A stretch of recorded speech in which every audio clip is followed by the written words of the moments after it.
The whisper in the cabin. Daniel Harper had never thought of himself as a man of luck.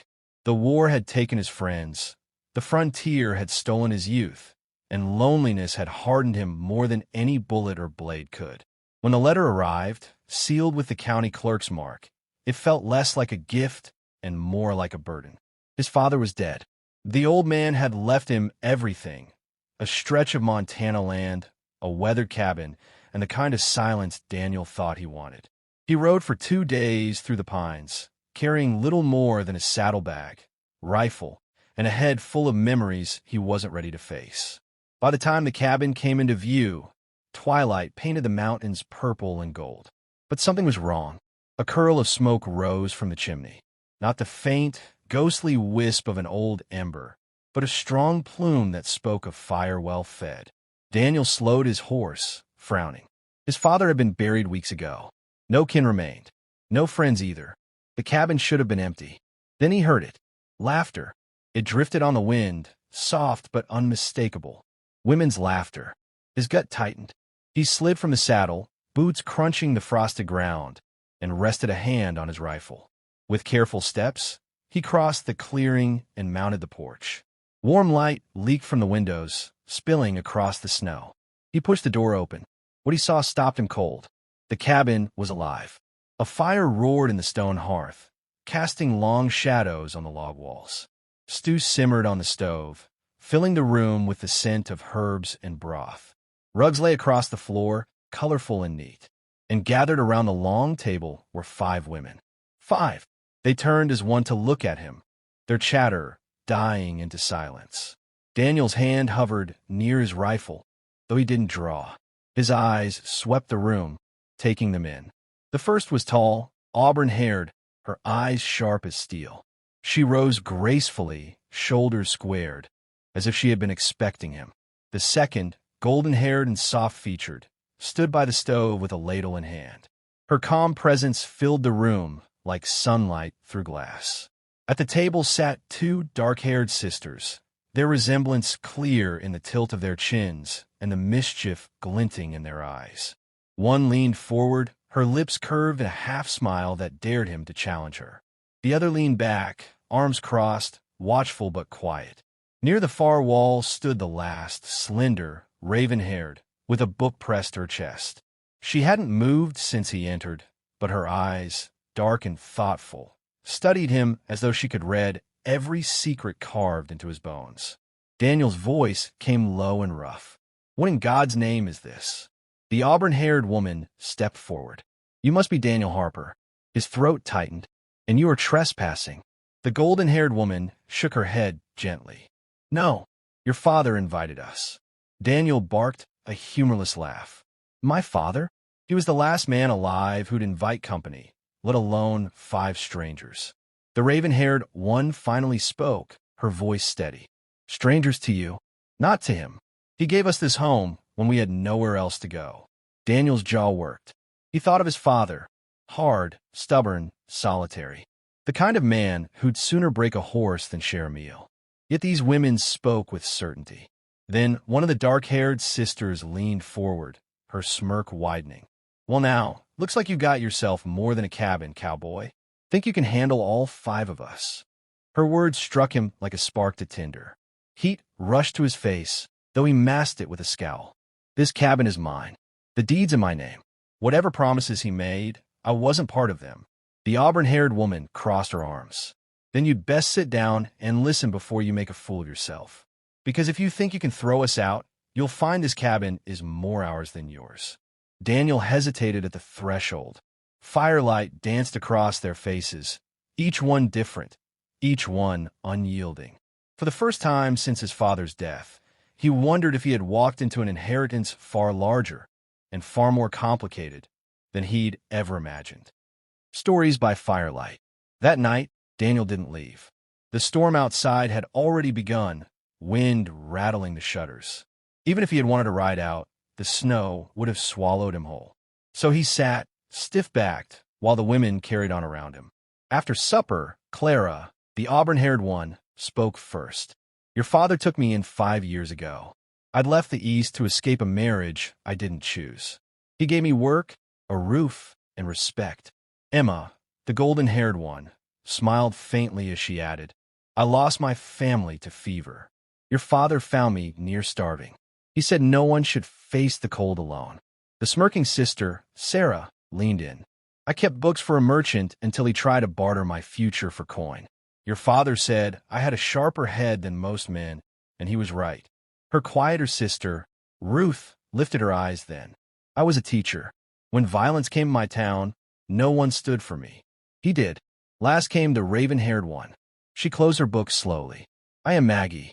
My brothers gambled away our home. When I had nothing left, your father gave me this cabin.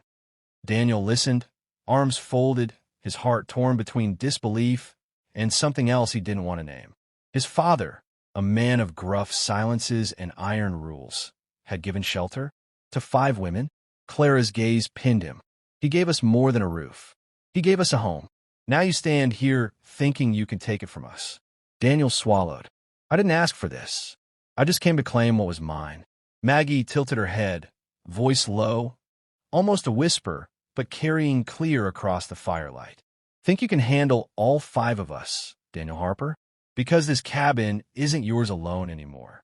The words settled over him heavier than any snow. The test of the cabin. Daniel woke to the sound of laughter again. Not the dream-haunted kind he was used to, the voices of soldiers long dead, but the living, vibrant sound of women moving about the cabin.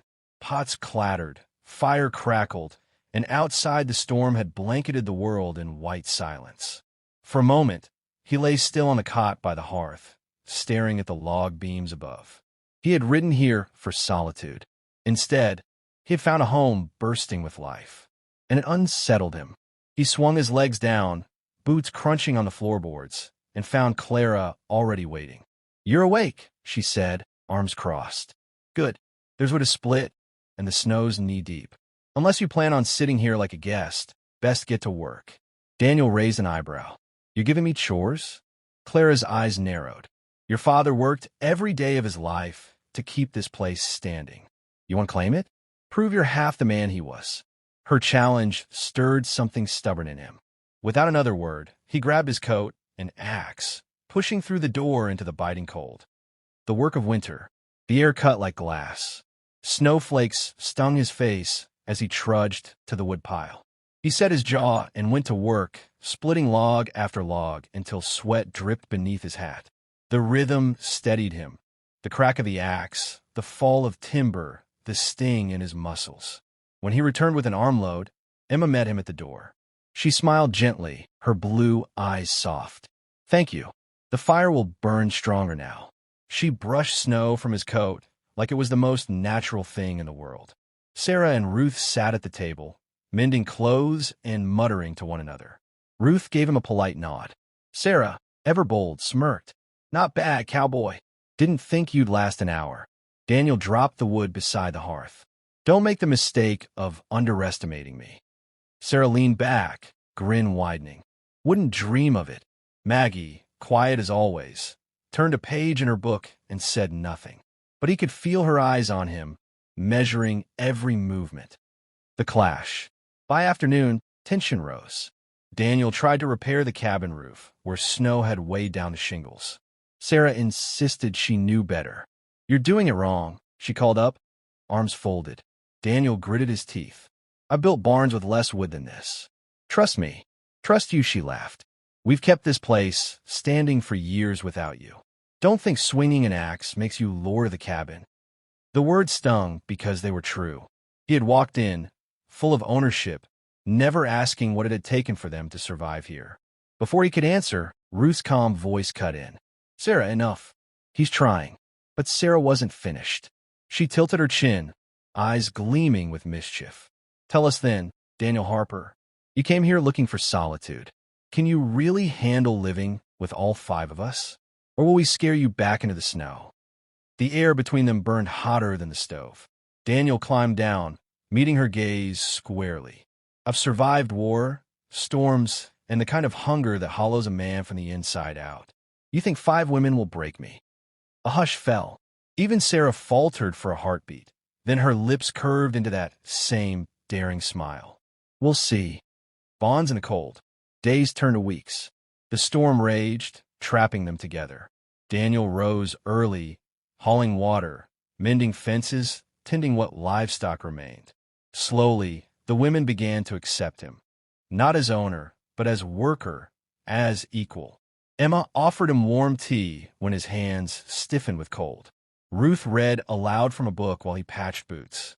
Clara sparred with him in words, testing his patience, sharpening his resolve. Even Sarah, though she never stopped teasing, softened in her own way. She laughed with him once when the stew boiled over, both of them scrambling to save supper. And Maggie, quiet Maggie, was the hardest to read.